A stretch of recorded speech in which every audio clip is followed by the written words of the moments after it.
السلام علیکم ورحمۃ اللہ وبرکاتہ۔ ہر دن کے بعد رات اور ہر صبح کی شام ہوتی ہے، مگر وہ رات وہ شام جو محرم کی 10 تاریخ کو کوفہ کے تپتے ہوئے ریگستان اور کربلا کے خونی میدان میں آل نبی صلی اللہ علیہ وآلہ وسلم اور اولاد علی پر آئی، اس کی ہر ساتھ تصویر غم بن کر رہتی دنیا تک نسل انسانی کے دلوں کو تڑپاتی رہے گی۔ اس کے تصور سے مسلمانوں کے جگر جلتے رہیں گے اور اہل ایمان کی آنکھوں سے آنسو بہتے رہیں گے۔ ثانی زہرا نے طویل سجدے سے سر اٹھایا تو سورج اہل بیت کی مظلومی پر روتا ہوا غروب ہو چکا تھا، اس کی کرنیں شہیدوں پر آنسو بہاتی ہوئی تاریک ہو چکی تھی۔ یزید کا تمام لشکر چمنستان زہرا کو لوٹ کر عطرت پیغمبر کو ذبح کر کے پاک سیدزادیوں کے خیموں کو جلا کر اور دوش مصطفیٰ کے اسوار کا سر نیزے پر چڑھا کر سو چکا تھا۔ کربلا کی ریت شہیدوں کے خون کو جذب کر چکی تھی، عباس کے بازو قلم ہو چکے تھے، قاسم کی جوانی لٹ چکی تھی، اکبر کی لاش کے ٹکڑے ہو چکے تھے، تسبیح کے دانے خاک میں مل چکے تھے، آل رسول کے لاشیں بے گور و کفن پڑے تھے، شہیدوں کے خون سے خاک کربلا سیراب ہو چکی تھی، اور امام پاک کا سر اقدس نیزے پر قرآن مجید کی تلاوت کر رہا تھا۔ ہمارے ہاں کوئی غریب سے غریب، مفلس سے مفلس، بیگانے سے بیگانہ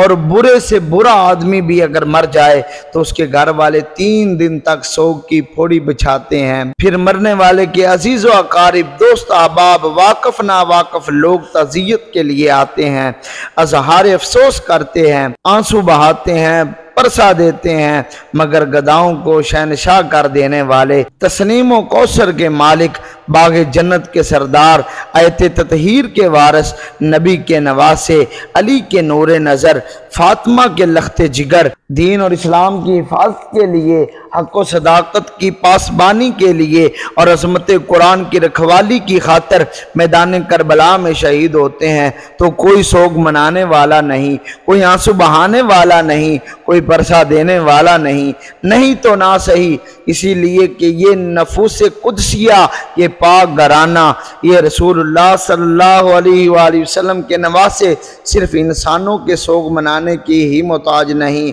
بلکہ ان کا سوگ تو زمین و آسمان نے منایا۔ شمس و قمر کی روشنی مدھم پڑ گئی، فرش و عرش روئے، جنت کی حوریں تڑپی، جنوں نے نوحہ کیا، فرشتوں نے آہیں بھری، اور خود امام الانبیاء صلی اللہ علیہ وآلہ وسلم پرسا دینے کے لیے میدان کربلا میں تشریف لائے۔ یہی نہیں بلکہ اس دن سورج گہنا گیا، 6 ماہ تک آسمان کے کنارے سرخ رہے، افق کی سرخی ابھی تک موجود ہے، 7 دن تک دنیا میں اندھیرا چھایا رہا، ستارے آپس میں ٹکرائے، بیت المقدس کے ہر پتھر سے تازہ خون کے فوارے نکلے، یزیدی لشکر کے گوشت سے آگ کے شعلے اٹھے،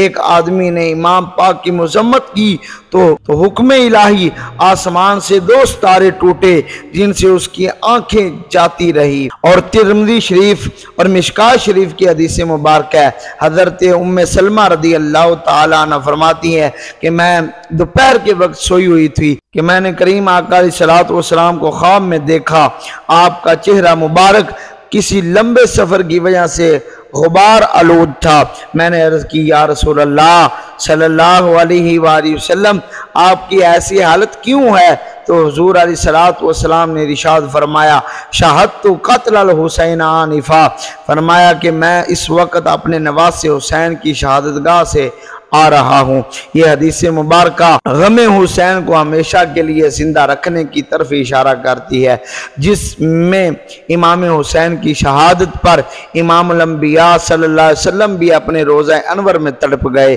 اور پھر اپنے دوش مبارک کے اسوار کی شہادت گاہ میں پہنچے، اور اس لمبے سفر کا گرد و غبار آپ کے چہرہ مبارک پر پڑ گیا۔ تو پھر اس نبی کی امت پر لازم ہے کہ غم حسین کو قیامت تک زندہ رکھیں۔ اسی لیے میں بھی اس حقیقت کا قائل ہوں کہ غم حسین کو بہر صورت زندہ رکھا جائے، مگر میں اس بات کا قائل نہیں ہوں کہ یاد حسین کو صرف محرم کے 10 دنوں میں مخصوص و محدود کر کے اس عظیم قربانی کی لامحدود غم و انگیزیوں کو محدود کر دیا جائے، اور وہ لوگ جو ایسا کرتے ہیں اصل میں وہ حسینی عظمت اور اس کے راز کو نہیں سمجھ سکے۔ اسی لیے فاطمہ کے لال کی شہادت عظمیٰ کے جان سوز صدمے کو چند دنوں کی آہ و بقا سے پورا نہیں کیا جا سکتا۔ اہل بیت کی مظلومیت، آل مصطفیٰ کی بے کسی اور حضرت امام حسین رضی اللہ تعالیٰ عنہ کی قربانی کے دردناک حادثے کو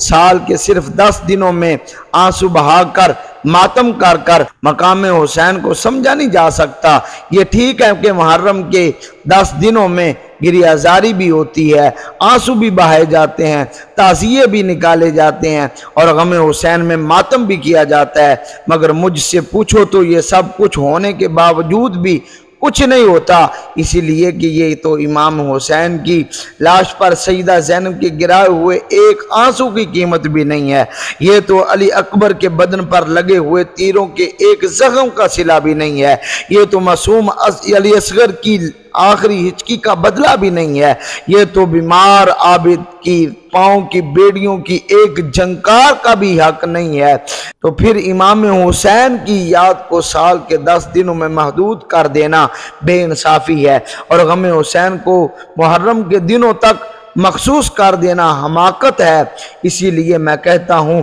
کہ نسل انسانی سے کہتا ہوں، پھر تمام مسلمانوں سے کہتا ہوں کہ آؤ، اگر دنیا میں عزت و آبرو کی زندگی بسر کرنا چاہتے ہو تو غم حسین میں ہمیشہ کے لیے کھو جاؤ، تمہاری رگ رگ میں یہ صدمہ سما جائے، تمہارے خون کے ایک ایک قطرے سے غم حسین کا دریا ابل پڑے، اور تمہارا ہر دن یوم حسین اور تمہاری ہر رات شب عاشوراء۔ اور پھر اس حدیث مبارکہ سے بھی یہ ثابت ہوتا ہے کہ حضور صلی اللہ علیہ وسلم وصال پاک کے بعد بھی اپنے روضہ اقدس میں مکمل طور پر زندہ ہے، اور آپ جب چاہیں جہاں چاہیں جا سکتے ہیں۔ ثانیہ زہرا لاشوں پر پہرا دینے کے بعد واپس آ رہی تھی کہ لشکر یزید کے ایک سپاہی نے بی بی پاک کو پانی کا پیالہ پیش کیا اور کہا عمر بن سعد نے بھیجا ہے۔ حضرت سیدہ زینب تڑپ گئی اور فرمایا اے لعین، علی اصغر کو تو پانی نہ ملا، میرے بھائی کو تو پانی نہ ملا،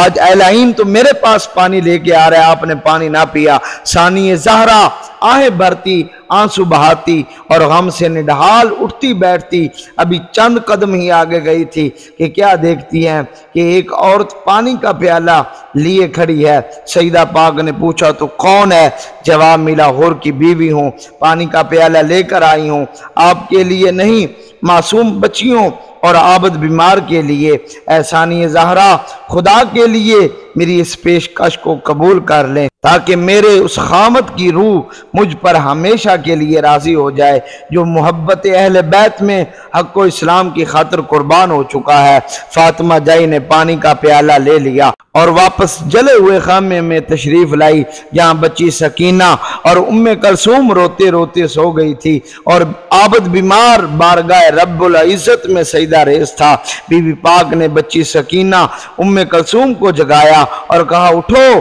پانی پی لو، جناب حر کی بیوی کی پیشکش ہے، قبول کر لو۔ بچیوں نے عرض کی پھپھی جان پہلے آپ پیئیں، عابد بیمار کو دو۔ فرمایا کہ یہ چھوٹے بچوں کے لیے ہے۔ ام کلثوم سیدہ پاک سے پیالہ لے کر بچی سکینہ کو دیا اور پہلے یہ پیے کیونکہ مجھ سے چھوٹی ہے۔ بچی سکینہ نے پیالہ پکڑا اور دوڑ پڑی۔ جناب زینب نے پکڑ کر پوچھا سکینہ کہاں جا رہی ہو؟ عرض کی بھائی اصغر کو پلانے جا رہی ہوں کیونکہ وہ مجھ سے بھی چھوٹا ہے۔ سیدہ پاک نے سکینہ کا دامن پکڑ کر کہا بیٹی سکینہ ہوش کرو، اصغر تو حوض کوثر کے جام پی چکا ہے، وہ اب اس پانی کا محتاج نہیں ہے۔ سکینہ نے پھر دامن چھڑایا اور پھر دوڑ پڑی، پاؤں پھسل گیا، سکینہ گر پڑی، پیالہ ٹوٹ گیا اور پھر سلام علی عباد اللہ الصالحین کی صدائیں بلند ہونے لگی۔ یہ فرشتوں اور حوروں کا سلام تھا، یہ اولیاء اللہ اور روح فطرت کا سلام تھا